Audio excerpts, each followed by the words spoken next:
It's 6 p.m. Cairo local time, and it's time for the English news bulletin on Channel 2. Starting up with the main headlines. President Sisi meets the chief of China's State Council, Li Qiang, on bilateral ties and regional developments. And Foreign Minister Abdul Ati holds the phone calls with Arab counterparts on developments in Gaza. And Macron and Starmer step up the pressure on Putin to secure Ukraine's ceasefire.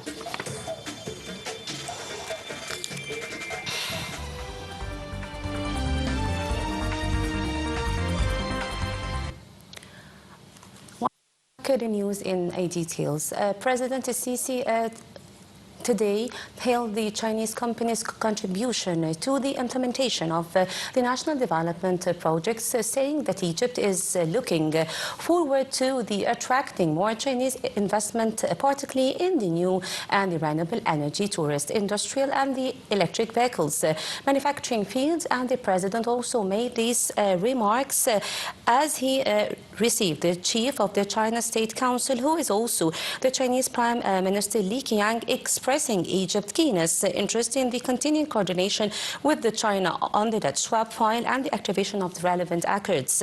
President Sisi also asserted that Egypt's keenness to boost the bilateral cooperation in different fields and working to activate the comprehensive strategic partnership with the approach of the 70th anniversary of establishing diplomatic ties between both sides. The meeting touched on the regional and international developments with the two parties, stressing the importance of holding an Iranian-Israeli ceasefire and resuming the negotiations to solve the crisis through the peaceful means.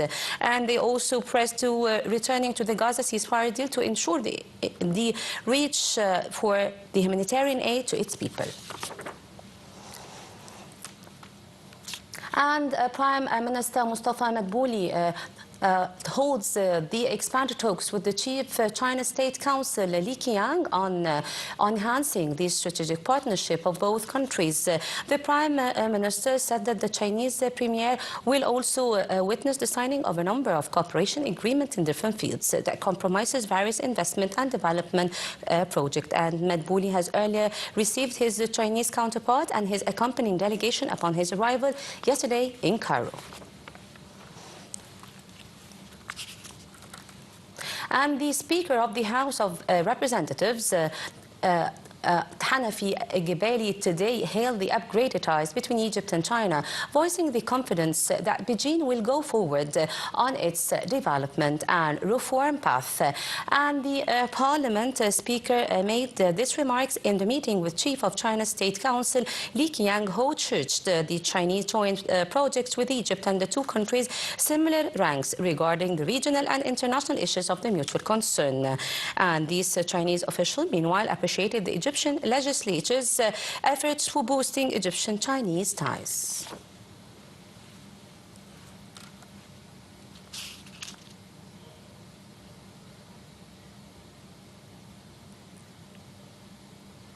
And here is a look at the diplomatic and the economic engagement between Egypt and China that has been on the rise in the recent period.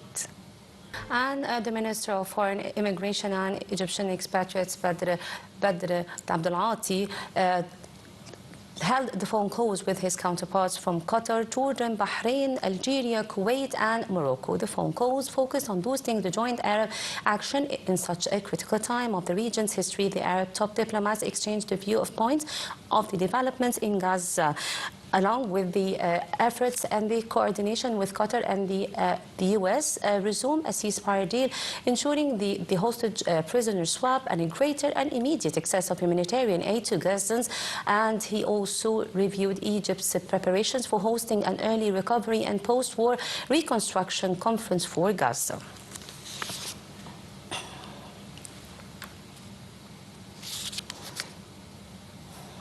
And the Minister of Foreign Immigration also and Egyptian expatriates, Badr Badr Abdelati today met the Secretary General of the Fatah Central Committee, Jibril Rajoub, on the latest developments in Gaza and the West Bank. The foreign minister asserted Egypt's full support for the territorial integrity of the Palestinian land, the Gaza Strip and the West Bank, reiterating the necessity of restoring the Palestinian legitimate rights, atop of which is the right to self-determination and the establishment of an independent Palestinian state along the 1967 borderline with eastern Al-Quds as its capital. And Egypt's diplomat reviewed the progress made on Gaza ceasefire negotiations, calling on the international community to shoulder its responsibility on accessing the humanitarian aid into the war-torn Strip and halting the continued Israeli aggression. Abdelati highlighted Egypt's readiness to host an early recovery and post-war reconstruction international conference for Gaza once the ceasefire is reached.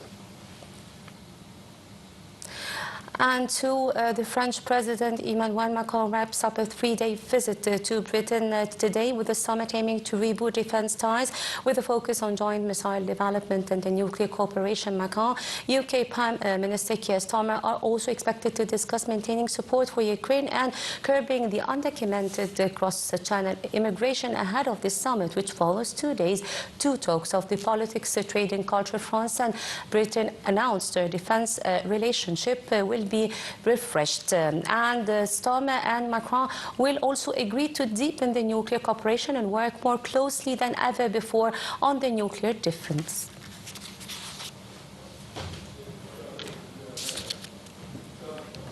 And the Ukrainian President Volodymyr Zelensky urged allies to speed up the imposing new sanctions on Russia for today, after Moscow launched an hours-long overnight attack in Ukraine with hundreds of dozens of missiles. He also urged the politicians and the businesses to boost the defense investment in the face of intensified attacks on his country by Russia. Zelensky was speaking at the start of the two-day Ukraine Recovery Conference in Rome, aimed at mobilizing the support and investment for his nation as it enters the fourth year since Moscow's 2022 military operations.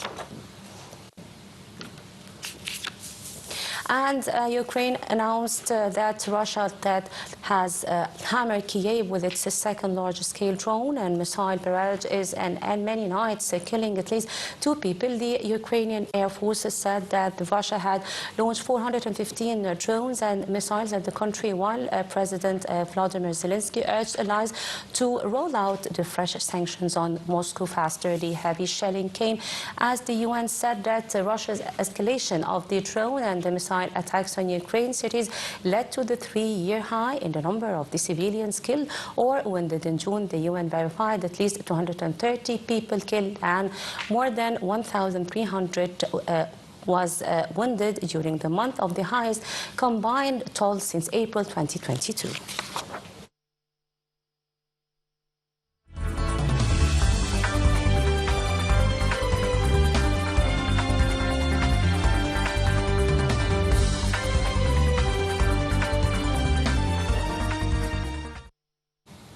And now with the economy segment, the Deputy Prime Minister for Industrial Development, Minister of Industry and Transportation, Kamil Wazir, reviewed the Deputy Prime Minister and the Minister of Planning.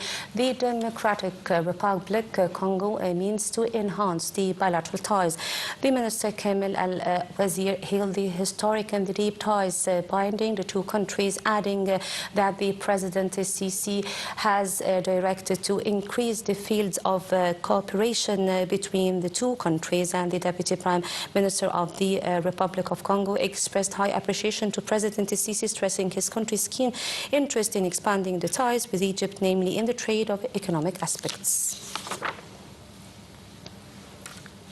And the Minister of Supply, Dr. Sharif Farouk, met with the Deputy Secretary General of the UN Conference on Trade and Development, Pedro Manuel, in Geneva, and reviewed the impact of the geopolitical tensions on the global growth and trade on the sidelines of the UNCTAD gathering. Both sides discussed the cooperation files between Egypt and the UNCTAD, and namely of the upgrading food supply chains in Egypt and enhancing the state's capabilities in regulating these strategic strategic stockpiles of the basic commodities.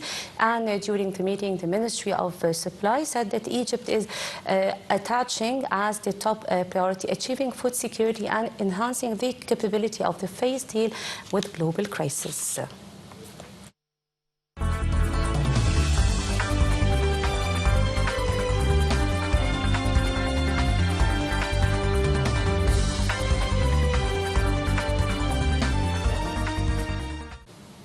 And to the sports in detail, Paris Saint-Germain thrashed Real Madrid 4-0 in their Club World Cup semi-final to set up a final showdown against Chelsea next Sunday. PSG came into the Club World Cup at the end of the campaign in which they won the League One and the French Cup before the thrashing Inter Milan 5-0 in the final to win the UEFA Champions League for the first time in the history. Victory against Chelsea in Sunday's final would mean PSG winning over competition in which they have taken part this season.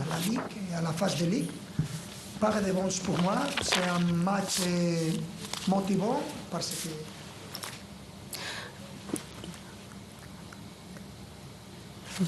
That's all for now. Thank you for watching. This is Sahar Al-Talawi. Stay tuned on Channel 2.